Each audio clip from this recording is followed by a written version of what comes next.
If y'all only knew what didn't make the cut.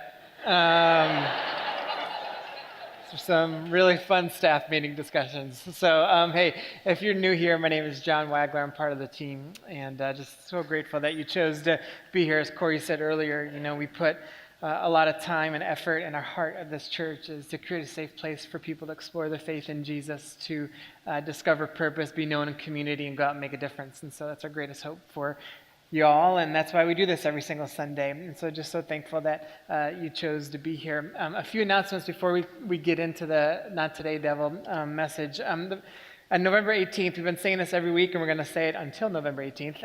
On November 18th, we have our share offering coming up. And so if you don't know what a share offering is, this is above and beyond what we normally give. And so a lot of you guys give weekly or bi-monthly or monthly, either online or in our share boxes. But this thing is it's a way for us to go above and beyond, and what we ask everyone to do is to give 1 day's wage, and then we take all that money designated for the share offering, and then we give it all away to our partners. And so if you're wondering what your 1 day's wage is, if you make $20,000, it's $76. If you make 40, it's $153. If you make 60, it's $230. If you make 80, it's $307. If you make 100, it's $384. If you make more than 100, congratulations, but it's more than that. And so that's going to come up on November 18th. And so what we gather all of that money together, and then we give it away to our partners. And last year we gave away a little over $85,000. This year I'm hoping that we will get to closer to 150. That's my internal goal. And so, but it requires all of us to do this together. And it's exciting because here's what we do. And this is why it's really important when we talk about generosity so much. But for instance, one of our partners, Camp Hope, which was started by some folks that actually attend here. And a lot of you guys are involved with Camp Hope. And it's just a wonderful organization that helps start other ministries, partners with other ministries, helps kind of bring hope to families that don't have any. And they do a lot of things in Latvia and Costa Rica, here in Richmond, and just make such a great impact. And so we get to partner up with them. And here's the thing. When we are able to, whether it's through our time or in this case, financially, we become a part of the story of thousands of other kids and thousands of other people, not only throughout Richmond, but even beyond that. And that's just through our participation together. Because when we write that check to Camp Hope as one of our partners for however much it's going to be, then we are then tied in to all the incredible work that they're doing as well. And you get to be a part of that story. And so that's coming up November 18th. On November 17th, we have Generosity Feeds. That's going to happen right in this space. And we are going to be prepping, this is actually part of the share offering too, but we're going to be prepping a little over 10,000 meals together. And so we're going to send out information on that. It's a great way, it's an incredible organization that we're partnering with, but it's a great way to serve with your family as well. If you've got kids, young kids, we did it with our kids. It was awesome. And so take a couple hours to prep about 10,000 meals, which will be exciting. And then on December 1st, we've been asked to have a float in the Christmas parade. And so we are doing that, and we're going to have a Greatest Showman float. And so I know what you're thinking. How do I get on the float? Well, that's not the deal. But the reason why we're doing this is not because we just want to have a float in the parade. It's because we want to be a part of the fabric of this city. And the Christmas parade's a massive deal. I don't know if you've ever been, but it's a really massive deal. And so what we're going to be doing, though, is we're not just doing the float. We are actually also serving there. And so we're going to help clean. We're going to help park people. We're going to help do a lot of different things. And so we're going to have opportunities to do that. And so we're going to send out stuff for folks to sign up for as well. So just be on the lookout for those things and reserve that on your calendar. All right, Not Today Devil. This came from a conversation I was having with someone last year, and was asking me about temptation and how do they deal with temptation. They were asking me, I'm a Christian. Why do I feel like I'm still so tempted? And it's like, what do I do? And so we kind of started talking through how temptation works and how can we figure out how to fight off temptation and all these things. And here's the first thing I told him. I said, we got to recognize first that temptation is not a sin. That's important for all of us to realize too, that temptation is not a sin. Okay, so every person in this room is tempted by something or some things. right? It could be just a wide range of things, from stuff with sex or power or gossip or lying or anger or money or materialism or, I mean, again, it's, you name it, like being judgmental, condemning, whatever. Like we all struggle with some kind of temptation. All of us do. And so we have to realize first that it's not a sin. Now, it can lead to sinful actions, but in and of itself, temptation is not a sin. And we started talking about some other things that were really important. And I said this to him, and he just didn't believe me, but I said this. I said, do you know that there's always a way out? There's always a way out. And he's like, no, there wasn't. Not this. I'm like, yes, there is. And that's like the kind of like thing that I want us to, again, first grasp with this whole idea of temptation. And I want you to repeat it after me. You ready? Say, there's always a way out. Okay? There's always a way out. You name any temptation in your life that you actually decided to engage and have an action that went along with it. 100% of the time, there was a way out. 100%. There was no temptation. You're like, yeah, but Wags, you don't know me. I'm weak, and there's no way out there. Like, there was a way out. You just didn't see it, or you didn't want to see it, or you're ignorant to it, whatever. But like, there is a way out, and so it's important for us to embrace that whole idea. 1 Corinthians 10, this is kind of the theme verse of this, it says this: if you think you're standing strong, be careful not to fall. And that's the first thing. It's like, man, you got to stay humble with all this. Otherwise, you do fall prey to temptation. And Paul says the temptations in your life are no different from what others experience. And God is faithful. He will not allow the temptation to be more than you can stand. When you are tempted, he will show you a way out so that you can endure. Do you see what he's saying there? That on our own, life and temptation is too much. But what he says is like, with God, and there's no temptation is too much for you. There's no scenario that's too much for you. That with God, you will see the wisdom. With God, you will see the way out. With God, nothing can overcome you. With God, that's the whole key. It's with God. But the problem is too often when it comes to temptation, we just try and battle it on our own, or we hide it, or we don't want to be vulnerable and honest with people to just tell them, hey, this is what I'm struggling with. And so what ends up happening when we do that, we try and just do this whole thing on our own, and when we fail. And sometimes even fail miserably. And you probably have felt that at certain times in your life. And so I want to get us away from this idea of like, there's a good angel, bad angel. Or even the thought process of this. Maybe you've said this or felt this. You might have thought, the devil made me do it. Have you ever heard someone say that? Or maybe said something, man, the devil's coming after you. I guess maybe. I don't know. You must be really important if the devil's specifically coming after you. But we've got to think this through a little differently, because actually when we start reading, we're reading James chapter 1 here in just a second, but we're going to realize something different about temptation that's really important. And so if we really want to see the way out, there's some things that we've got to recognize in ourselves. And so here's the main idea for today. When we ignore the source of our temptations, we ignite the wrong desires. When we ignore the source of our temptations, we ignite the wrong desires. So we're going to look at James chapter 1, if you want to turn there in your Bibles, or it'll be up on the screen here in just a second, or on your phones too. But James chapter 1, this guy named James wrote James, and here's who James was. James was he was an elder in the early church. He was kind of like one of the forefathers. When people had questions about faith and following Jesus, they went to James. And it was partially because of his wisdom, but it was also partially because of who he was. James was the brother of Jesus, okay? And so it's significant because at one point, James did not believe in Jesus. And this is actually very significant to the validity of Christianity.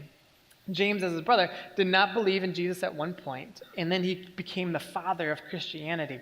Andy Stanley says it this way. He's a preacher down in Atlanta. He always says, what would your brother have to do to convince you that he was the Son of God and Savior of the world, right? And what James saw was his brother died, and then he came back.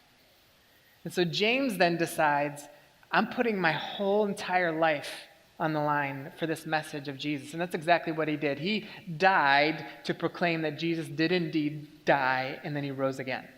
and that he was the Savior of the world. And so James then wrote this letter to early Christians that kind of helped them start thinking through what they were processing in their own life. So in James chapter 1, verse 12, it says this: God blesses those who patiently endure testing and temptation. Afterward, they will receive the crown of life that God has promised to those who love him. And remember, when you are being tempted, do not say, God is tempting me. God is never tempted to do wrong, and he never tempts anyone else. Temptation comes from our own desires.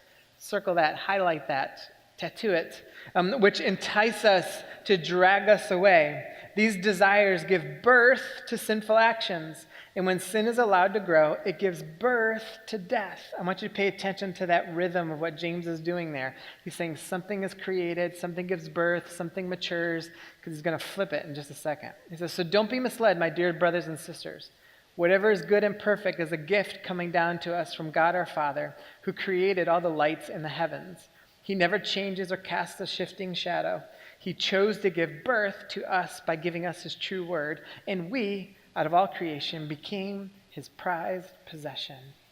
His prized possession. And so how do we fight off temptation? Here's the first thing that we've got to realize, is that we need to address the source. We need to address the source. So, if you can remember to 30 seconds ago when we read through it, what did James say the source was? Our desires. See, this is super important when it comes to thinking about how does temptation actually work in our life.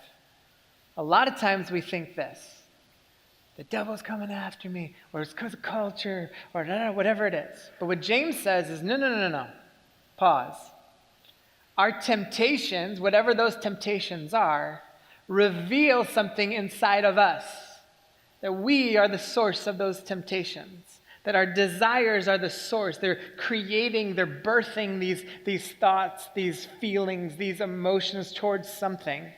And then we decide what to do with them from there.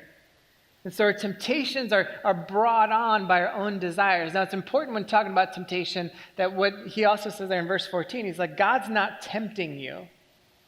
Right? God's not saying, if you, say, struggle with alcohol, let's say, and it's a temptation for you. He's not putting you in a bar and saying, let's see what you got. That's not what God's doing. What was that? Who got you to that bar? You did.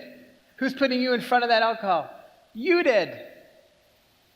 Your desires. God's not tempting you to do something bad. God's not tempting you to do something that would take you away from him.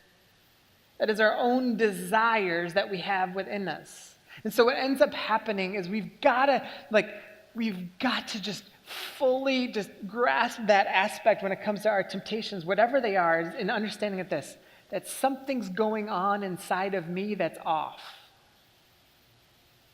And here's the thing. It's a never-ending process. So if you're new to the Christian idea, there you go.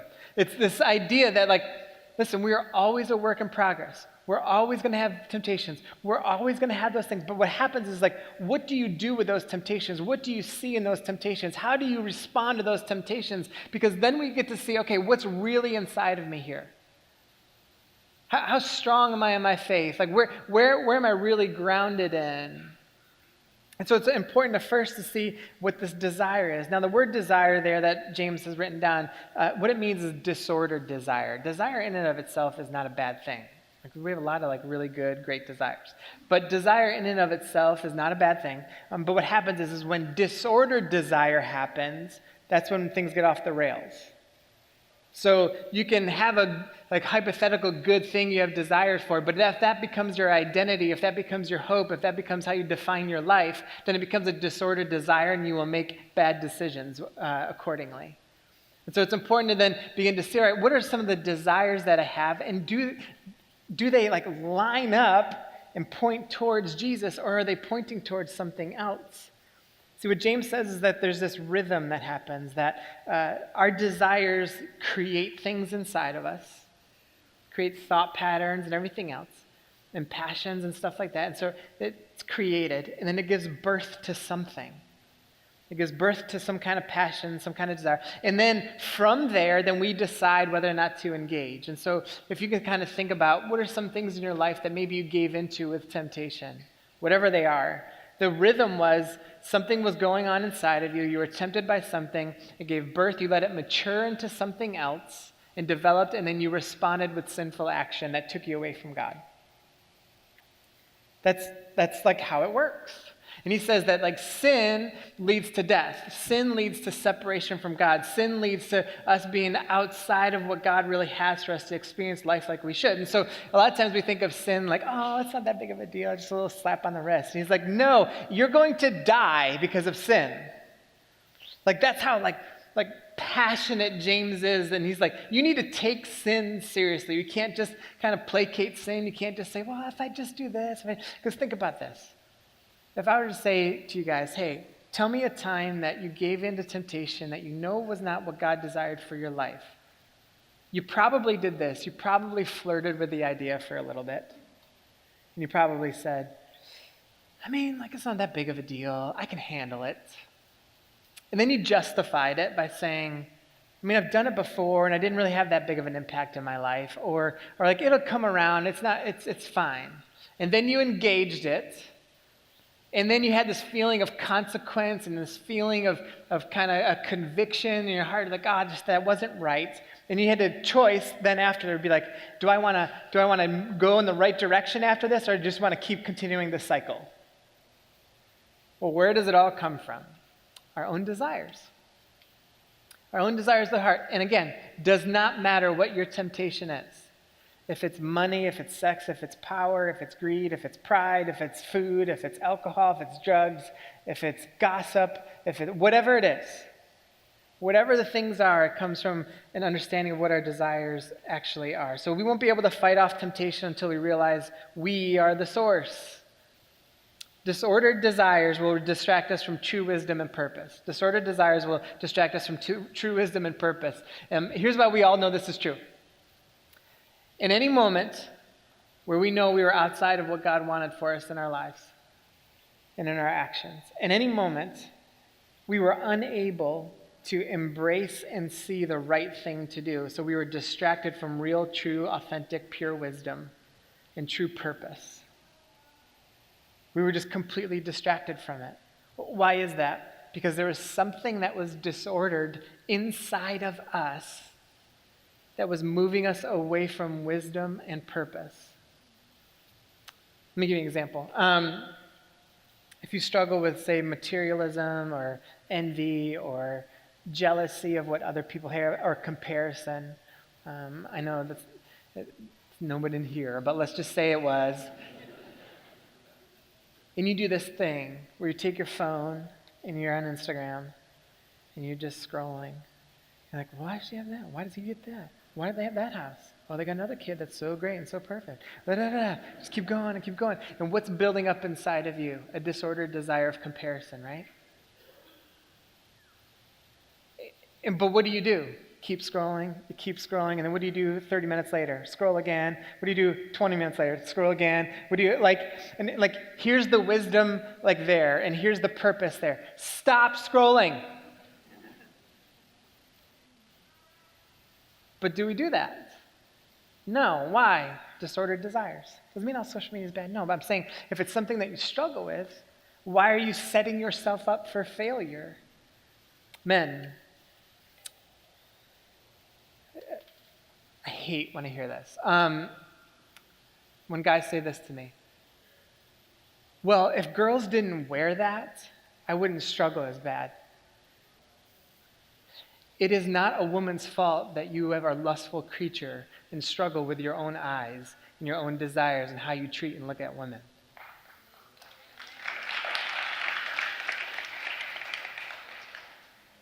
You cannot blame it on women. The only person you can blame it on is yourself.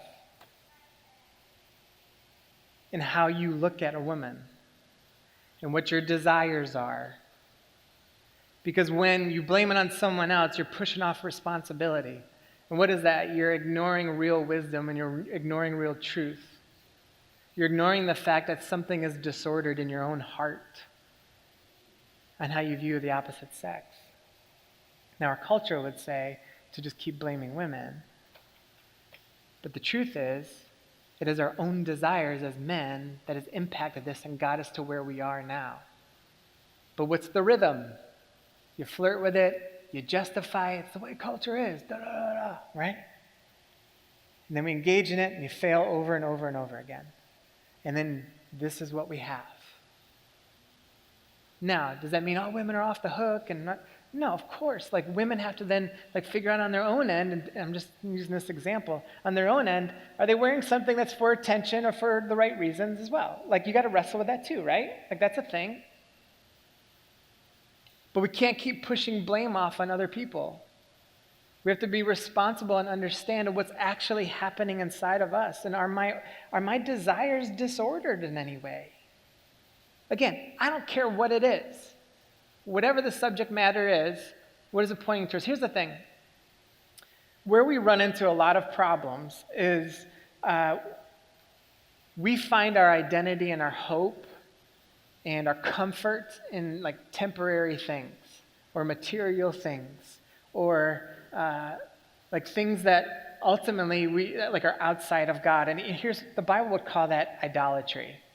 Whenever we hear the word idolatry, we always picture something. Like, we might say, well, I'm not at home with some sex god up there on my shelf and bowing down to that. I'm not that's not a thing, but yet you're consumed with thoughts of lust, or you're consumed with thoughts if I just have sex, then I'll figure out my own identity. If I just if you've made it the same idol. Again, it doesn't matter, whatever the subject matter is. And so it's important for us to understand, are we idolizing or making idols in any way? Here's the crazy part. Most of the people in this room, maybe even all, you're not tempted by something that's just atrocious and evil. What we're tempted by is making good things ultimate things. We're tempted by these, it's good to have a good job and I love my job, but then you overwork. You try to move up the ladder, you sacrifice your family, you're trying to make more money. It's all these other things come into play, right? And so it's important to start thinking through all of this. Where are my desires here? A lot of times we're trying to gain purpose and trying to gain oxygen from stuff that's actually taking the breath out of us. Because we're chasing after all the wrong things. And so it's trying to figure out, okay, even think about it this way. If you hate your job now, can you imagine if the order of your passion, the order of your desires was, in this season of life, even though I do not desire to be in this job for any longer, I want to find something else, but I'm going to see this as an opportunity to just glorify God in my job. Do you think your desires for your job would change? Your perspective would change? Do you think the way you saw people around you in your job would change? Listen, you can totally get another job and look for another job and all those things. But things would start to change because you're bringing honor to God in the midst of it. Here's the second thing, and it's the last thing, that we live for something greater.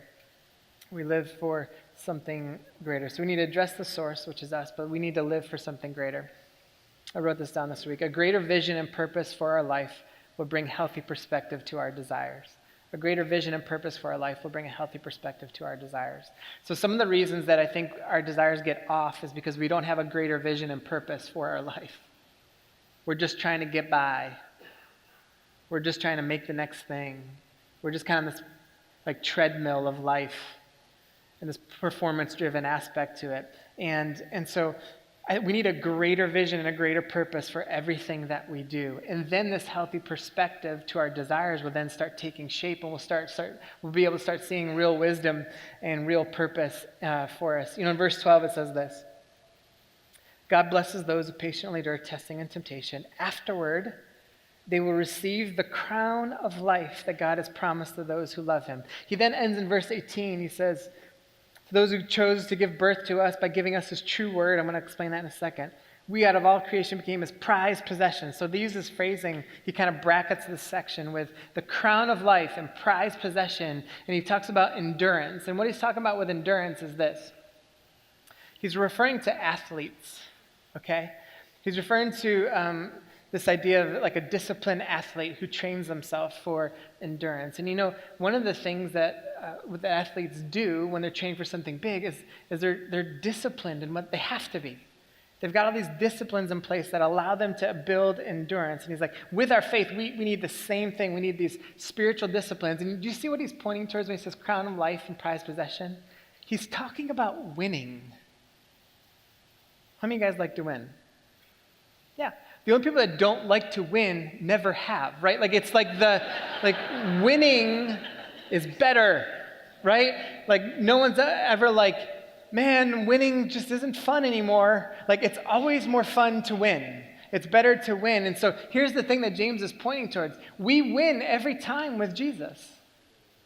Not some of the times, not part of the time. Like we win every time with Jesus. And so he's like, so build up your endurance. Get these spiritual disciplines in play that allow you to experience more of this. Whenever I talk about discipline, people immediately start saying, well, I don't want any rules. I'm like, no. This is not about rules. That's not what spiritual disciplines are about. This is really, because like a lot of times, the only people that I know of that don't like discipline are undisciplined people, right? Like that's the reality.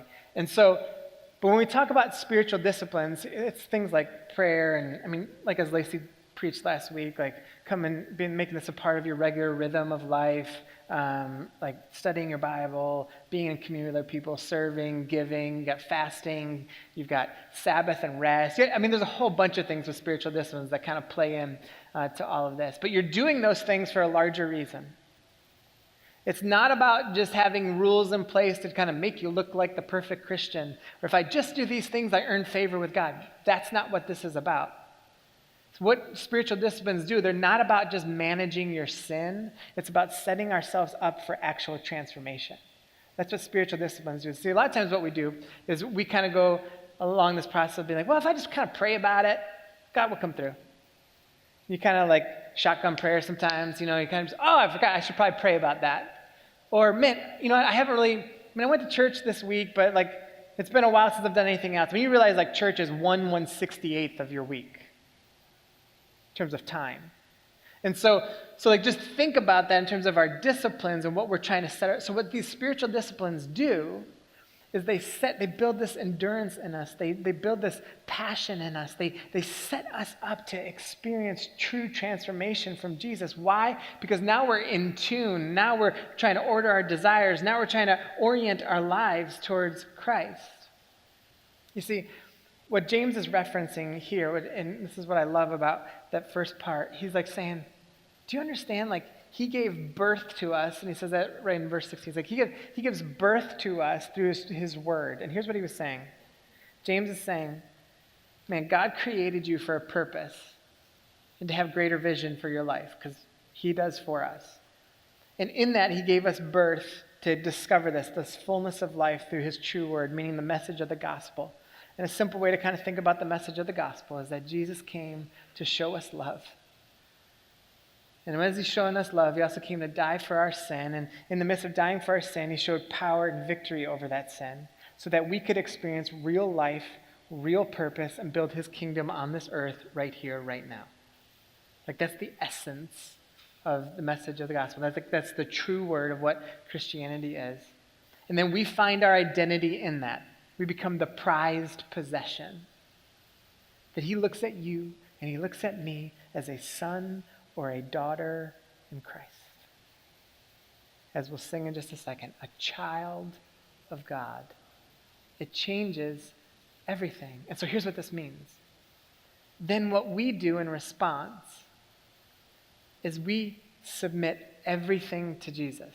We surrender everything to Jesus. We don't say, Jesus, you can have my kids, my marriage, my job, but you can't have my finances, and you can't have my view on sex or sexuality. You can't have those things.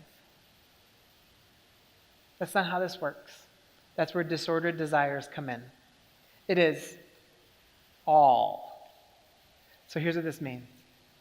Man, every friendship I have, the marriage I'm in, if we have kids, my job, my finances, my sex life, how I think about power, how I think about position, how I think about anger, how I think about greed, how I think about pride, how I think about the words coming out of my mouth, how I think about politics, how I think about whatever it is this. I surrender it to Jesus. That is the only way to have ordered desires.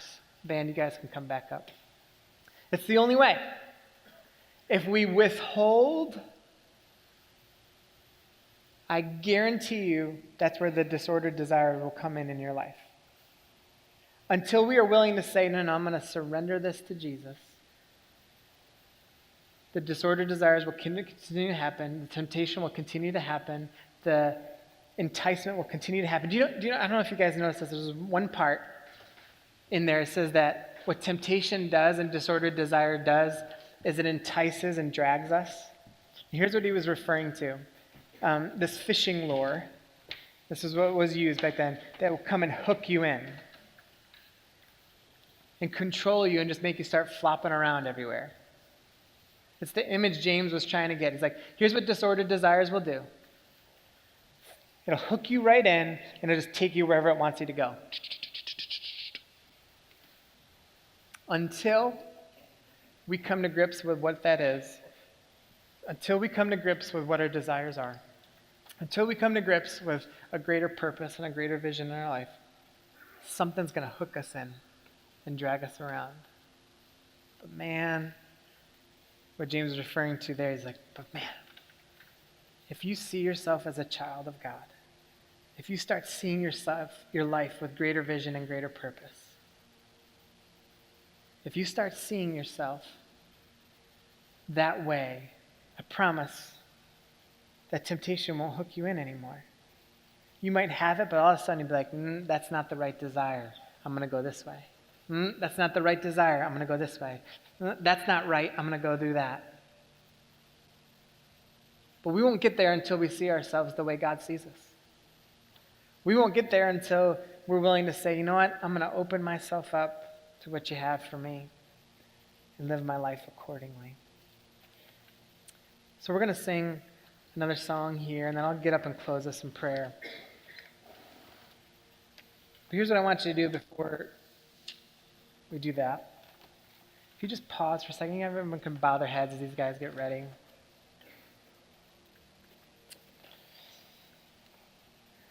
I just want you to take in and think about the area where you know you face the greatest temptation.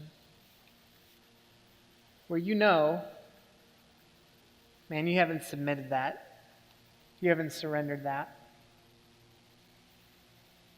Where you know there's definitely disordered desires there. For some of us, it might be our whole life. We've never been willing to choose Jesus yet, and maybe that's the reality. For others, it might be a specific area. So I just want you to pause and reflect on that, and then we're going to sing this song together.